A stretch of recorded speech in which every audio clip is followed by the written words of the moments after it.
That's a okay. It's a different time. It's a dumpster sometimes. You don't go on there once in a while, or you're not missing out. That's right. I know. I wanted to tell everybody that last week, I told everybody I was going to be doing a podcast soon. Yes. And I guess you're right in the camera. I can't move. No, you're fine. Oh, okay, Here. that one. Yeah. I see you in No, no, yeah. Okay, so And, why don't we have another one facing But the way? I can't get this YouTube going until I get done with this deck. Right now I'm in this deck thing, Oh, okay. and it's driving me. It's You're wonderful. You're making the deck? Yeah, and I'm in the home stretch right now. It'll be done by the end of the year. So I'm in the home stretch with that, and I can't focus on anything else but that right now. So it's coming along, but I'm going to be doing this podcast. It's not that much to do a podcast. I'll be having one up, and if you want to know where I'm at, just go to my YouTubes. I'll be posting it there, saying when it's going to come. And even if you miss it, it'll still be recorded. You could watch it later. But if you wanted to be on it and maybe call with a question or something, you can. It's just going to be basically questions and answers type of thing. Oh, thank you. You know.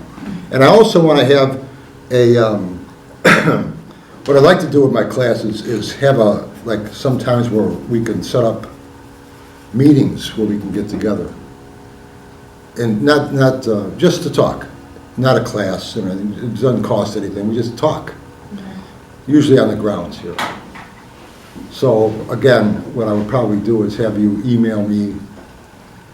If you email me, this way I'll know, I could tell you, yeah, I'm planning on scheduling one in May, let's see. Can you just make a group email list from this class? Probably not. I mean, I probably won't, no. But you could just keep in touch with. I'm just saying, for us to randomly email you, like, hey, when's the class gonna be? And, you know, I would say probably in the spring sometime. Oh. Yeah. And, or they're there, just come to the store. If I'm there on the weekend, just come up and say, you know, you've seen me at the store. I'm at the Quest every weekend. I'm not hard to find. I wouldn't have found him. Yeah, she was this there. And it works out good. I mean, I have one class I did 10 years ago, and there was about 20 people in that class, and there was about 6 of them we were doing on the grounds here once a month. And then a couple of women and their husbands, and then a couple other people. And now it's just the 2 couples and their husbands, or yeah, 2 couples. And we still get together once a month. It's over 10 years ago. Oh, wow. And now we don't even talk about tarot cards anymore. We just get together as friends, you know. And we get together from noon to 3, and some Sunday every month. And usually about 2:30, we're saying we should talk about tarot. We got to talk about something about the tarot cards here. So, I got a new deck. Okay, great. yeah, you know. So we don't really. But anyway, you meet a lot of friends, and you can also start things for yourselves. If you're getting along with somebody. If you're talking to people in here and you want to just get together too, go to a Starbucks or something. Say, well, what are we doing next month? I'll meet you at Starbucks. Do that. It's a good way to learn, too. It's just interacting with others and just sharing ideas, and it's a lot of fun. And you get together once a month or something and have a ball. Another good thing to do, if you want, local festivals in your area. Do they have it at the bookstore too? You said like second, every... Well, they have a psychic fair there, but if you wanted to do your own, if there's some type of a local festival in your area, get together with a couple of friends, get a canopy tent, go there as a vendor, put up a sign and just say free readings, if you don't think you could charge it, and then put a tip jar out. And I guarantee you'll have a line waiting for that. And you can have fun because you're not charging anybody yet. Right. Good way to learn. Plus you get to know the ropes of, yeah. Yeah. And it's a lot of fun. You get a couple people together, and it's just, you know, if you're charging somebody, then they got a right to be beef. But if you're just for free, and you put that chip jar out though, you'll still make $100 on that. And it's a free reading, so you give them 5-10 minute reading, and you'll have a line waiting for you. And fairs are a lot of fun because they're light and breezy stuff. People say, oh, let's get a reading. You know, they're not even planning on getting one. They're there to get on the Ferris wheel or whatever. You know, So it's a fun thing to do with your friends. You just buy a $100 canopy tent at Menards or something. Get a couple card tables and have a ball with it. That's such a good idea. Yeah. It is. Oh, yeah. That's really good. Or a bar, like on like Tarot Tuesday. Yeah, you've got bars. Or Tarot Thursday at this bar from 6 to 8. After buying to drink, so they don't remember what you said. You know, that's just Just in it. case Bars, you're not doing it right. the thing is with bars, if they got music going That's on, a great idea too, actually. with the bars, Go into the bar. Going to the bar. get used to hearing, about 10 o'clock, you'll start to hear people come to you and go, okay, what am I thinking right now? Oh, yeah. You'll hear that a lot at the Oh, bars. my So God. what's the answer for that? Yeah, right, I just, think you need another drink. right, yeah, right. You're thinking about it. And if the bar, if it's a pub type of thing, they'll have music going after about 9 to 10 o'clock, and then it spoils the readings because you can't talk over the music. Yeah, that's true. But yeah, bars are okay. I'm doing a bar, it's funny, I'm doing a bar in Midlothian, 26th, I think, Saturday. And it used to be called Gallagher's. Oh, yeah, and on Cicero.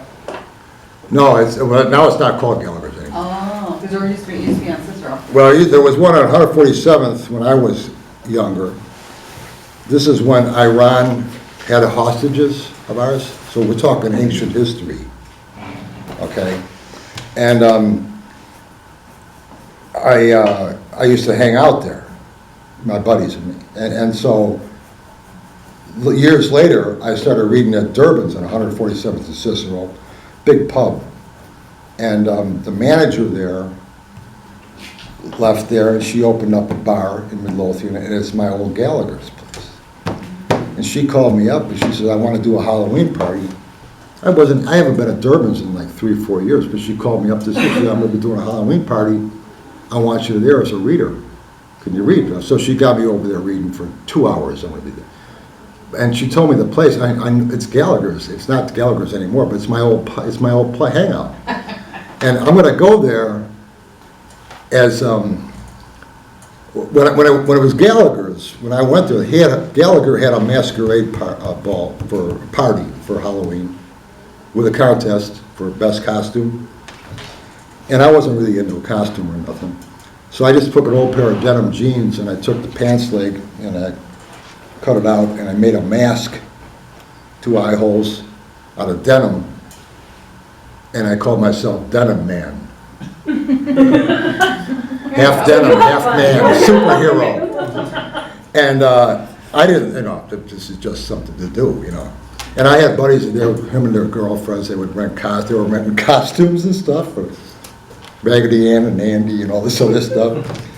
And I won first place with Denim Man.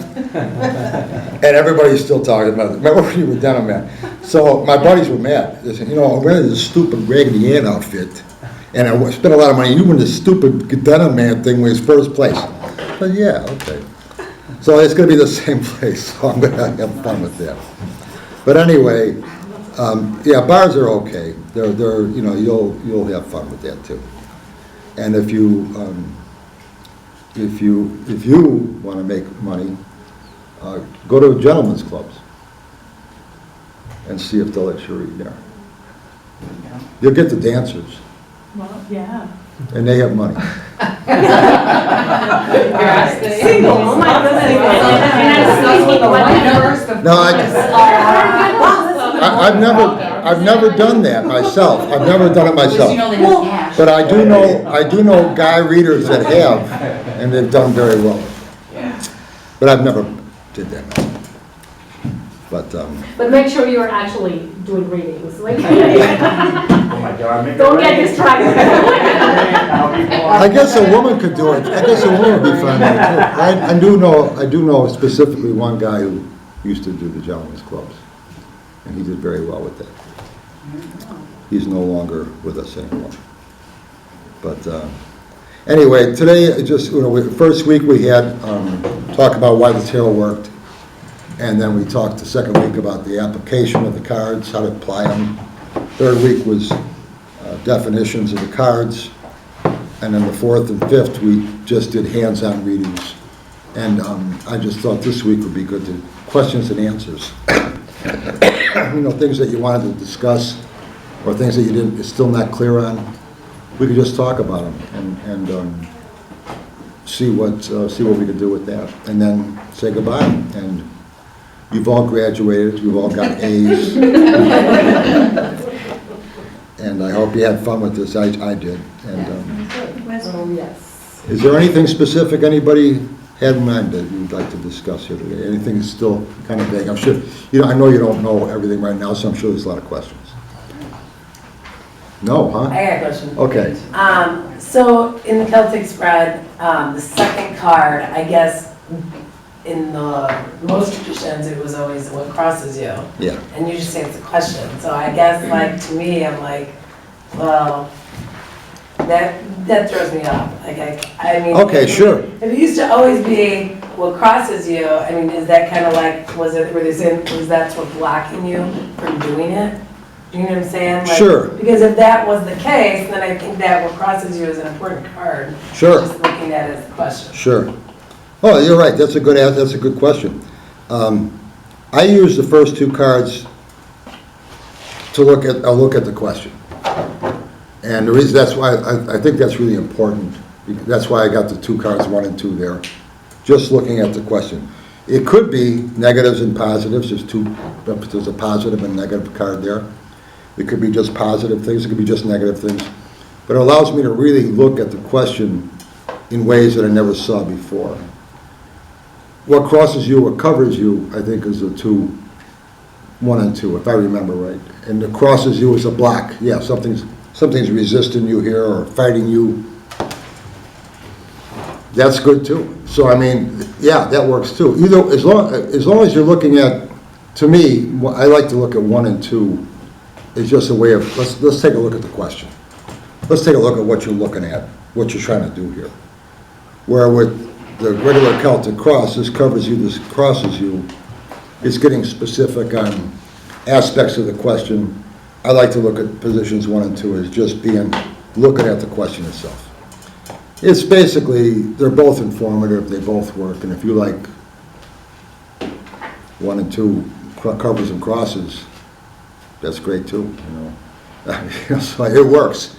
That works too, yeah. I mean, I don't know what the original number 1 meaning was. I just thought that the number If I remember right, was what crosses you. I think if I remember right, this covers you. And again, antiquated, I really think this is something on your mind, covers you, or it's about the question itself. It's hard, I'd have to reread it again. But I think that's what they are. 1 is this covers you, and then 2 is this crosses you. Yeah, so covers you, this is what you've been thinking about. So it might be actually looking at it and saying, well, this is going for you, and this is going against you.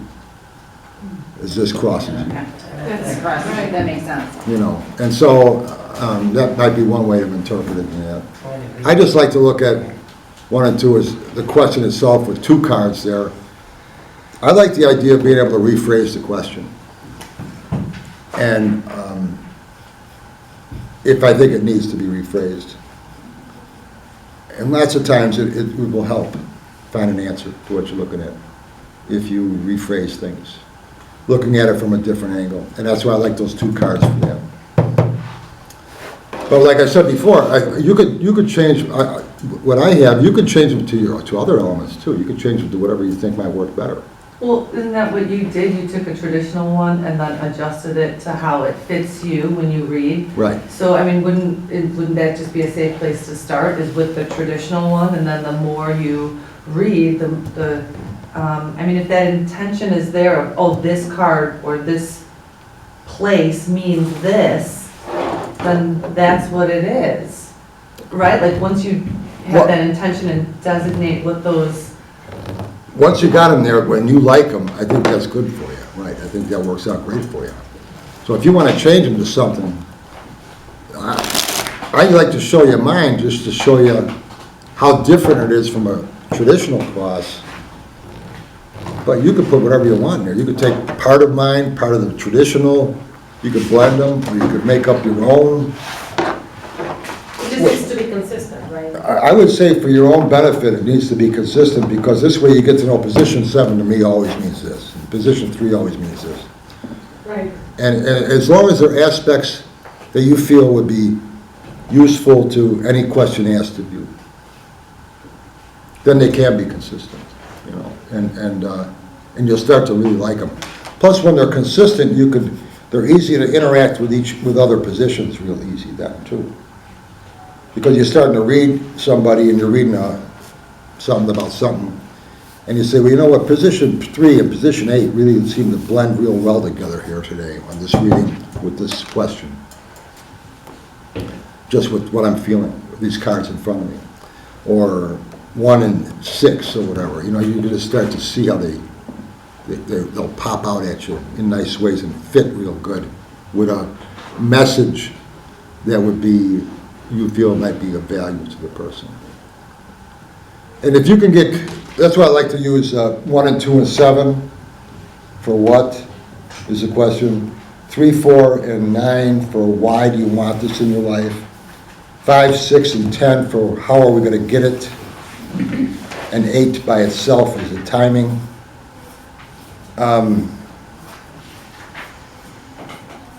I use those first 3 as 3-card spreads working with each other.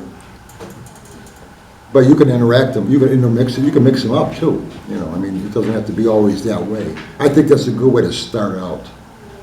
And after you start to get to know the meanings of these positions, one reading you might mix, you know, you might go with my position meanings, the 3 groupings, and then you might veer off with another card, that card over there with this card over there, and that card over there with this card over here. You just start to do your own thing with it. And it doesn't have to be any system to it. But I would say it's good to have a starting point with a system. And, but I think what does need to be consistent, like you were saying, is those meanings be consistent with each spread, each reading you do. That the meanings stay the same.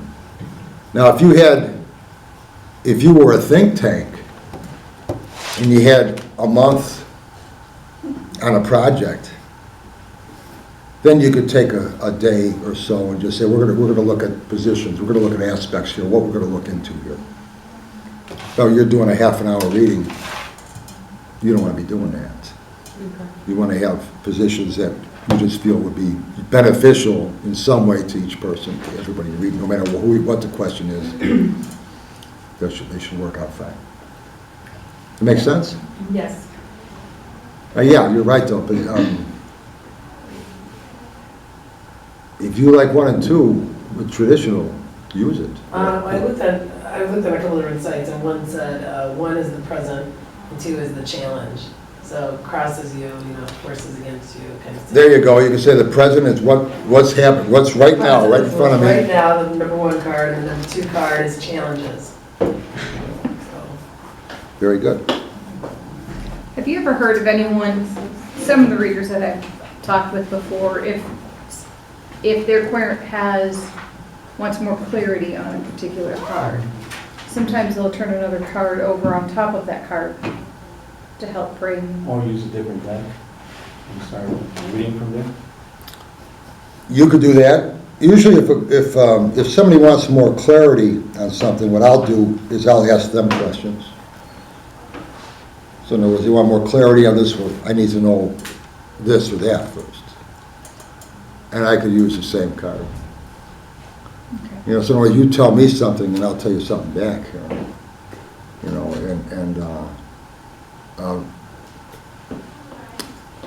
Something like, am I going to get this job that I'm applying for right now? I might say, well, have you been on an interview yet? Have you sent the application? Yeah, right, yeah, if they say, yeah, I've been on 2 interviews, I'm gonna come to your door. so the more information they can tell me, the more I can try to get intuitive about. If somebody tells me, no, I didn't even call them yet, well, yeah. But if somebody tells me I went on 2 interviews so far, they both seem good, I might say something, I'll ask a lot of questions. I'll say like, well, did they tell you they're gonna get back to you by sometime next week or anything like that? They'll say, yeah. They'll tell me that they'll let me know by next week. I say, okay. And then I try to feel an answer from them there.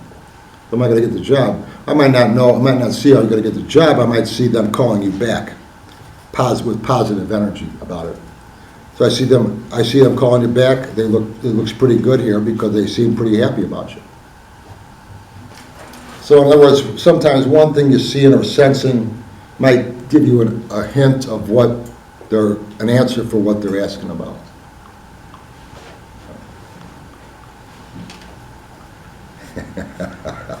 If that makes sense. So if you say no, do you just say, like, I don't see that happening? No, to me, a failure is not an option. Yeah, because he never said, he never sees no. Remember, like. Yeah. If So you're I, always trying to find a way to make it positive. Okay. yeah, I might say, well, it doesn't look good. What you need to do, if you don't ever tell somebody it doesn't look good, without telling them what to do to change it. Yeah. I see you really need to focus on this here, you know. If you, the best chance you have of getting this done is to do this. And that puts hope right back in their lap, you know. Right, you don't want them to go away if they get depressed. Yeah. You told me no, I couldn't do that, and I don't understand why. They want them to be depressed. Right after a reading. Yeah. No, this is terrible. Because I've heard that. I have heard those things, like people saying, oh, I don't like that stuff because last time I went, they told me a lot of bad things. And I'm like, Did you listen to maybe what the good things you? I don't know. Well, you know, what you can always look at, you know, I don't care what the situation is, if you could look into what, you got a slim chance, you always got some type of here's what you can do. You know, here's your best option. That's what I think you should let them know. And I think that's a lot more useful for them. You want your client, you know, you can, after the situation is done, and if it was a failure, the person could walk away from that looking and say, well, only if I did this instead I would have had it. Or, and that's hard to live with sometimes. If only I did this, why didn't I think of it? But if you walk away thinking, I did everything possible to make this happen. I did everything I could. That's a lot easier to live with, if you don't get it. But you know you did everything you could. Right. And so if you give them that, you say, okay, well, here's what you got to do. I mean, here's what I think you should do. And they do everything that they can do, and they still don't get it, at least they know they tried their best to get it done. Instead of walking away thinking, if only I would have made that phone call, if I would have did this or that, you know, that's hard to live with. So that's the way I like to think.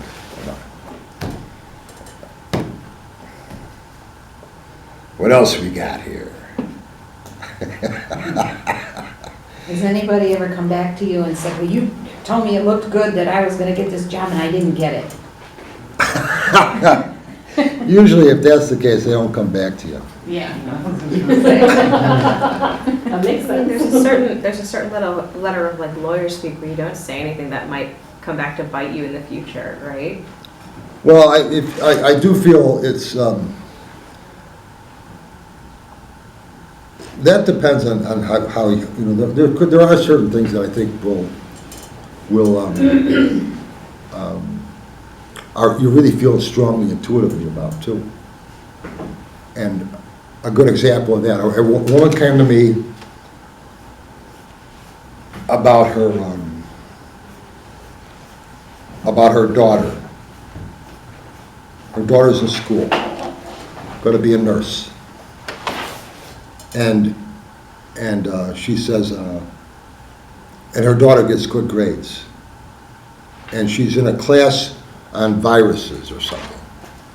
And this professor has got a real strict, hard reputation. He's supposed to be really hard to work with.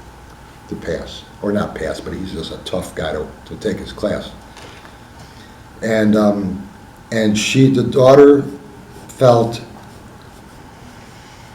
uneasy about how she was doing with it. My finals were coming up, the final exam, and she didn't feel good. And if she failed, it would be on her record forever. Or if she backed out of the class and took it again next year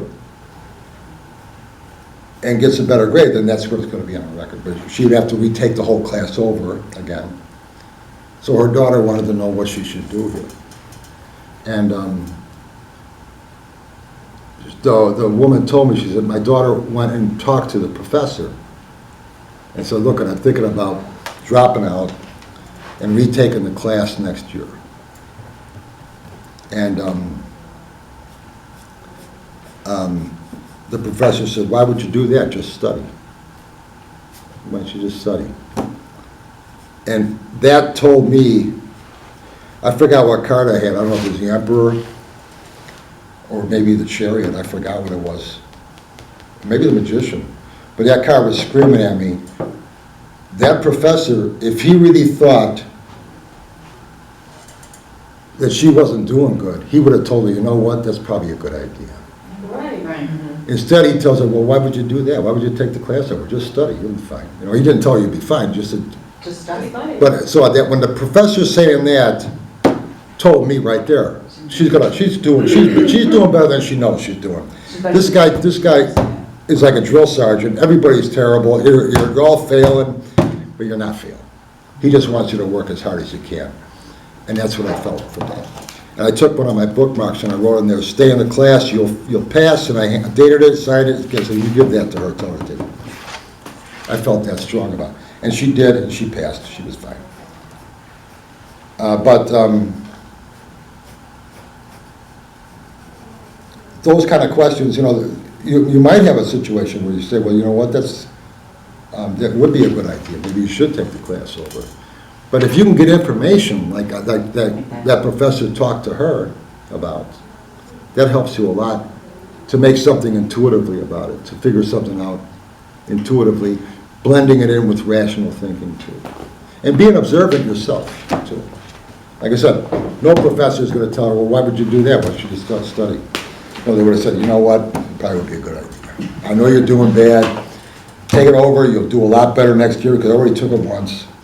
And it would be worth your while to do that. And that's what a professor would tell you. So you'll start to see hints here and there being told.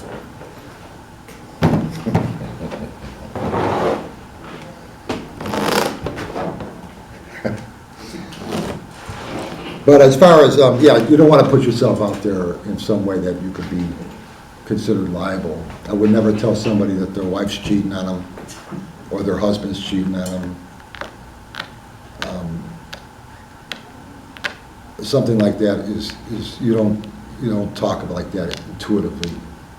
You might say, well, I see that there's problems here. You two need to talk. Yeah, that's pretty. This is my half-brother. He was a half-brother. And I never knew any of his friends. So you think he's a half-brother, you're going to meet some people that he knew and stuff. Like, no. Wow. It's a funny story with that, but he was on a respirator in the hospital. They had him hooked up, wired up. And he's dying, you know. And so it's my mother, me, and Linda. And so we decided where to pull the plug on him. Because he's going to live like this or where, you know. So they take him off the ventilator and they increase the morphine. And he's just laying there, you know.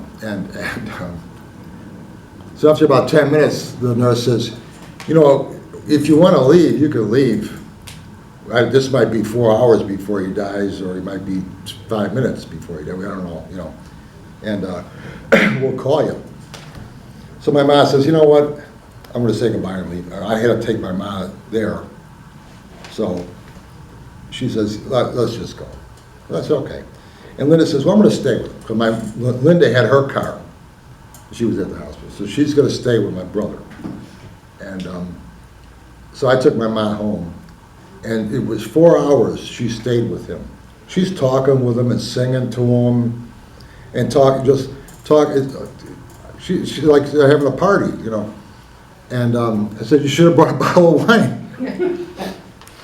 And she's singing and all this stuff. 4 hours. And then he died. And so she went to get the nurse and tell him, you know. And she comes back in the room with the nurse, and the room smelled like whiskey. And then it goes, oh my gosh, you smell that? And the nurse says, no, what? She says, it smells like whiskey. The nurse didn't smell it. Well, Linda gave my brother a bottle of Jameson's Scotch whiskey every year for his birthday. That's what he drank. And so that was probably his way of saying thanks for sticking around. Yeah. Oh. Yeah. That's a good story. Yeah, it is. And another thing I'll tell you, if you start reading, you're going to find yourself, your intuitive side starts to kick in even more than it did before, because you're using that part of your mind now as a reader. And so you'll start to notice stuff more than you did before. And you're going to confirm with yourself, well, that was an intuitive insight. I just had an insight. You'll notice it with the people you're reading. You'll be talking to somebody about, during the reading, and all of a sudden you're thinking about, maybe the job. They're talking about their job or something, and something like 6 America Great Flags pops into your head, and they're a banker, So you're thinking 6 America. There's nothing to do with them. And then about 5 minutes later during the reading, they say to you, something happened. We were at Great America, Great Six Flags, and that's when I had this epiphany. And then they say it, so they say it to you, and it's like, damn, I should have said something. But you didn't. So you're starting to get confirmations like that, or you'll see an aura around somebody. Aura's like a white light just around their head and their shoulders.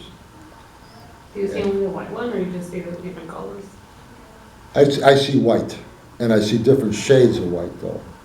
So, Different shades of white. yeah, there might be a yellowish white or a bluish white, depending on the person. Bigger and smaller? Huh?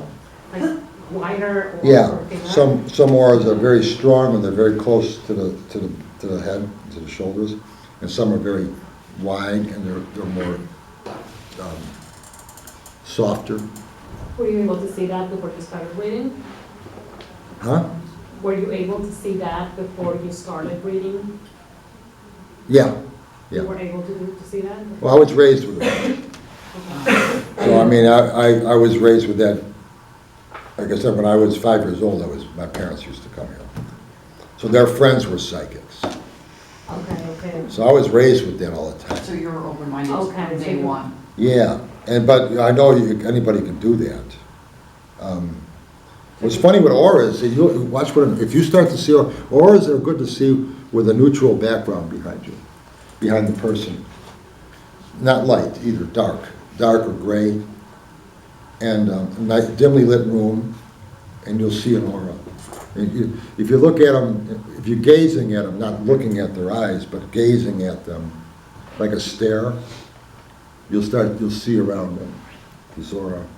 And if you're talking to them during the reading, that way, when you're talking with them, you're laying the cards out and you're looking, and you say something that hits home, you'll see a spike in their aura. It'll spike just on one side, like this.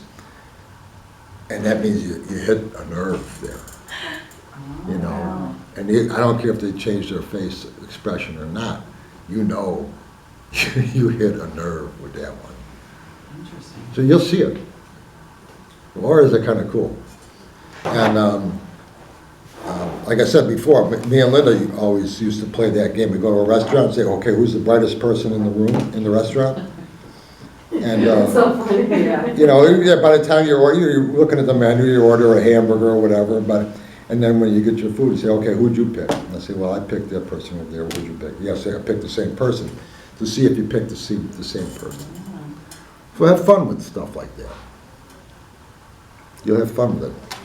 And you'll start to see things that you didn't see before, and you'll you become aware of it. Maybe you saw them before, you didn't really think about it. You just said, well, that's nutty. It's just nonsense. It's just me daydreaming, or it was my imagination. But when you start to become aware that it's really there, then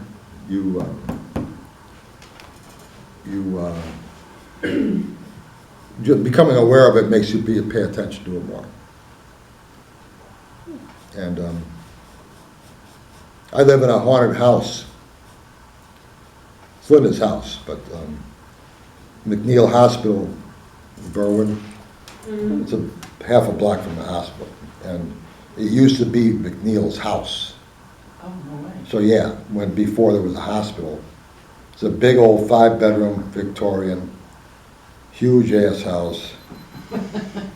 And so before there was a hospital, people would bring people to the doctor's house if somebody got hurt. So more than likely, a lot of people died in that house. How old's the house? 1890s, I think, or early 1900s or late 1800s. It's old, but not too old. That's not cool. Well, it's I think McNeil. Old enough since you got a lot of work to do. I mean, it's old, but not too old. Like, yeah. Well, it's not as old as the pyramids. But It's not even old as New England. So. no, but it's got a lot of energy. And you know what you'll find also, if you do study that kind of thing with spirits, if you're talking to somebody in a reading that is my house haunted, or we think it is haunted, a good thing to ask them is there been any changes in the house lately? Because disruptions will stir them up. So you paint a bedroom, or you just moved into the house. You just moved into the house. That's a big disruption in the house. There's going to be a lot of activity in that house if it's haunted. If nothing's going on in the house, I mean, if things are just the way they always are, nothing's changed, things start to settle down in there. But you rearrange the furniture, or you paint a room, or you fix the front porch, or Remodel. yeah, remodel. You disrupt things, shift things, that energy around. Maybe Feng Shui has something to do with that. You know, you change the energy around. Bring in used furniture. You'll have activity in that house. That's a good one. What's that? Yeah, you bring in used furniture. And Oh, yeah. From somewhere else. That would be, Yeah. that might do it. That's the fun thing about And, living in suburbia, though. Well, I've never had any, I don't think a spirit could harm you. I don't believe that they can. I've had spirits talk to me and never really got anything profound out of it. Just like I could have a person talk to you. So I think they're just like people. They were people. Well, I mean, yeah, but they're not like, oh, the spirit told me this or that. I don't think that they have some. I was laying in bed once, and we were just laying there, and we were going to sleep, and I lay face down, and somebody just went up to my bed and went, "What are you doing?" Pushed me right on my shoulder, and I'm like, "What do you mean? What am I doing?" So I mean, that was a spirit that did that. Linda was asleep, it wasn't her. But that's probably about the only. Gist of it. You Right. actually hear it, though? Like, I felt it and heard him. He woke me up. And, but I don't know what he meant by that. I'm going to sleep, that's what I'm doing. Mind your own business, go fly away, go bother somebody else. Oh, well, I tell you, and sometimes spirits are people that are still alive, too. So lots of times people think spirits are always dead people. No. so like out of body Yes. projection? Yeah, so they're sleeping. My first wife, married 5 years, wonderful woman. We bought a condominium in Crestwood, And so there was a 2-bedroom, I think. Anyway, yeah, 2-bedroom. And so the 1-bedroom is where we slept, obviously. And, but there was an air conditioner in the front room. And it was a hot night. And so I'm laying there in bed, and I said, I'm gonna go sleep in the front room where the air conditioner is nice and cool.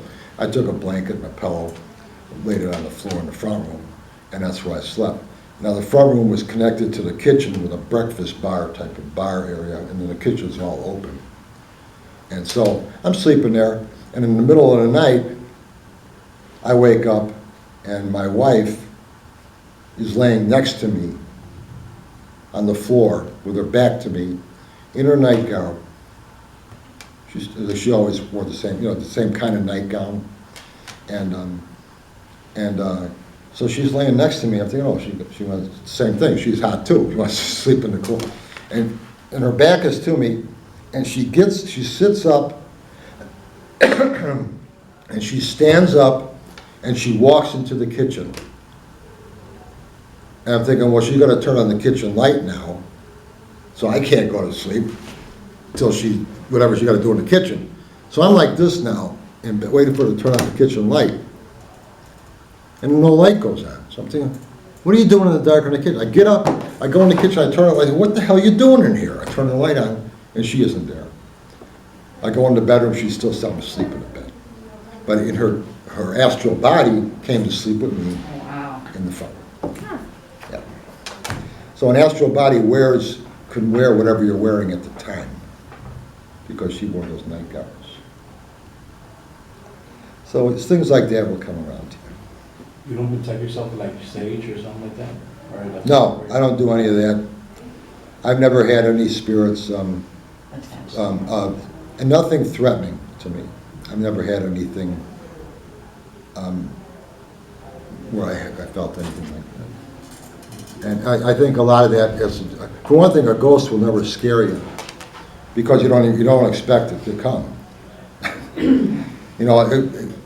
Anticipation is what gives you fear. You're watching a monster movie, and it's like, don't open that door. You know what's behind the door. Don't open it. That's the anticipation. But if you see a ghost, you're in the hallway or something there is right there, you don't expect that to be there. And by the time you realize it, it's gone. So you don't have time to get scared about it. It's not like you hear chains or something coming. Yeah, right, it's not like that. But I've never had any situation where there was something threatening. And I don't believe there was anything like that. I think it's just the unknown. I know people that don't use Ouija boards because they really feel that they're uncomfortable things to use. I got an Ouija board. I use it as a TV tray. I don't know where the cursor is for it. I just make a nice TV tray. I like the decoration, the moon, the sun, and all that. I like these. But and I've had that thing for a long time. No spirits are bothering me for using it as a TV tray. So I think you're fine.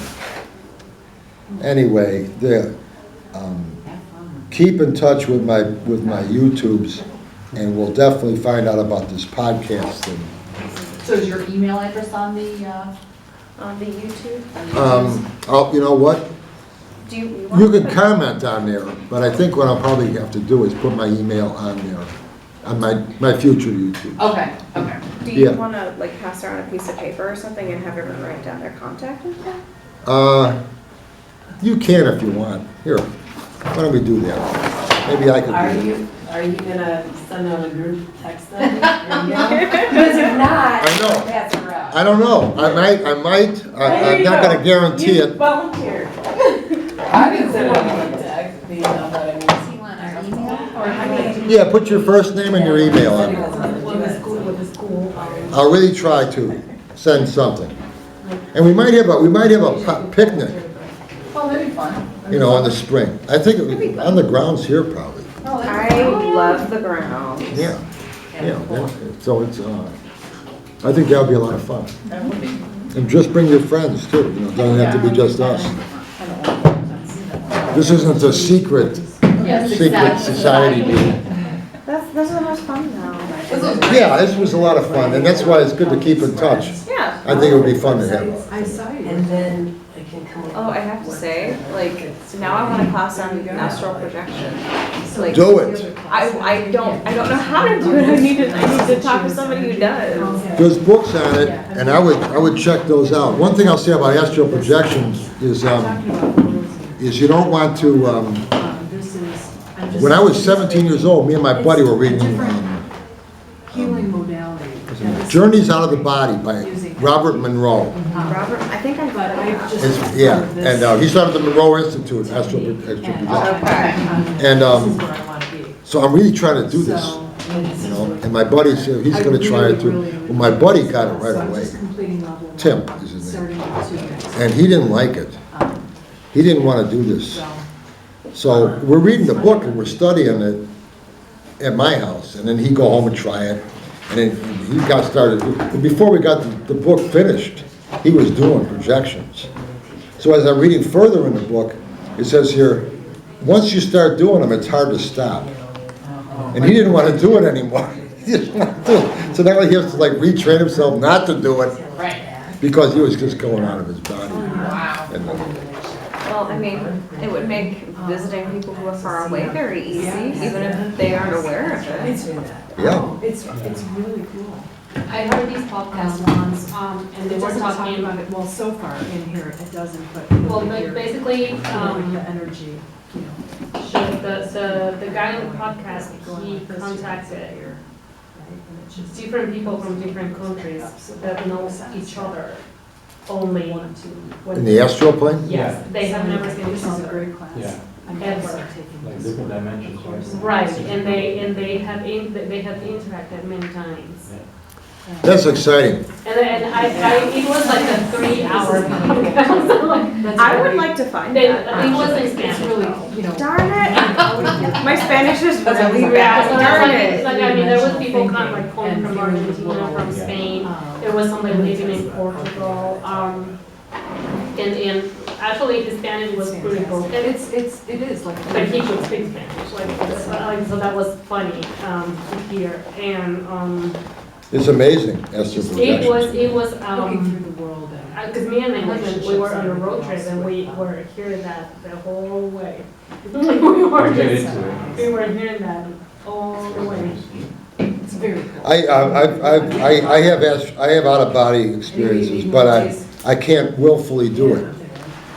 I can't say tonight I'm gonna do it. But when it's hit, Yourself. I feel, oh yeah, I see myself laying there. I do. Do you ever snap back in when you realize you're It's very. Well, no, I wanna be out. So I mean, it's, oh, okay, I'm out, this is cool. And, you know, but I know what's going on. And so you see yourself laying there, you don't freak out about it. But, when it's happening, I know what's going on. And so, but I can't willfully project. But when it happens, I know what's happening. And I have reoccurring dreams too that, Oh, I can stop the dream and then kind of drink water, Go back to it. go back and keep doing it. Yeah, I can do that. I I've used to be always able to been- do that. I've always been able to I can do that. that, It's or crazy. stop, end the dream tonight, and then I And can then do finish something it. for Yeah, me tomorrow. too, me too. I used like to a be able to do series. that before. I don't think I can start this. And I go back to the same place and I already know where to go. Oh, I I had a, but Yeah, not. I feel like. I used to have a reoccurring Neither is dream. dreaming. Twice I had a dream I fell in love with somebody before I got married. So I met somebody in my dream, fell in love, and then woke up and never met him. These are worth checking. Aw. I mean, I never met him in my life. It's And like, now you're mad. oh my gosh, it was a dream. Who is this? And then I used to have a reoccurring dream that understanding what this was all about, what we're doing here, this whole thing, the secret of the universe, what we're doing, and it was so simple and so perfect that it was just like, oh my gosh, how come we never saw this before? Wait till I tell everybody about it. It's my dream, you know. It's just so right in front of our nose. This is so easy, and it's so beautiful. It was just so wonderful. Then I wake up and I don't know what it was. I can't figure out, because, no, and the reason for it, because we cannot comprehend that type of vibration in the physical I'll world. just do a picture of that. When you're in the physical, we can't understand that. So when you're not in the physical, yeah, you can understand it, Right. I But- get it, yeah. but you can't understand it in this plane. Right. I was, Thank you. Thank All you. right, everybody. I used to be pretty good with dreaming, and then by the time, like, when Oh, I moved to college, I developed so much anxiety that I stopped dreaming. That'd be awesome. Oh. I'm really mad about that. Entire house I is used to have sleeping. pretty good dreams. I used to have a lot of flying dreams. I will be, I don't know, sometimes Well- 8 AM or something. It was a little aggravating. That's usually a good. Oh, yeah. Does everybody have my name? Yes. All right, go to YouTube. And I got your book. I am, yeah. Good. You sold it to me. Huh? You sold it to me. Oh, good. Yeah, my name's on my book. And on the cards. I do. Yeah, right. It was all great. Thank you. Thank you. I've got another Saturday coming off, so prepare. Well, okay. Honestly, like, I was planning on coming after today, and then I realized that today was not a day for it.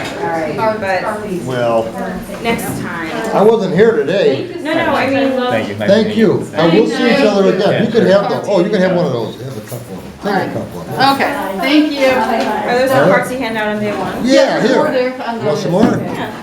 I probably got just about paying. Yeah. I have an idea of who to give these to. Pass them out. Anybody want any of these? Oh, I have like 4 of them now. Okay, all right, good. Jeanette. I'm here. Oh, sure, yeah. Okay. My poor coworker. Well, okay, so one of my coworkers. Sure, I can She can definitely see do that. the deceased every now and then, just sort of as like formless shapes. Uh-huh. And she I really has had a lot of really unnerving experiences at her grandparents' house. And she's always telling me like, I don't know what they are, but I don't like them. And it's like, what could they be? And I just think they're a bunch of crotchety old I need to kind of. spirits that have been here, but they've been here before we were. You know? Actually, old spirit. Yeah, that's what they could be. Like, I don't like to think about the demonic because I feel like that's something. It's like either you. Oh, excuse me, I'm so Okay. sorry, I'm leaving. Thank you so much for this course. I Oh. really appreciate it. It was Thank you. wonderful. Thank Oh, you. okay. And I know we'll meet again. I hope But I so. really appreciate it. I'm so sorry to interrupt, but I gotta scoot out, but Okay. thank you very Well, much. I'll see Yeah, you sorry. again. Thanks. All right. Maybe our paths will cross again someday. They will, they will. Okay, all right. You take care.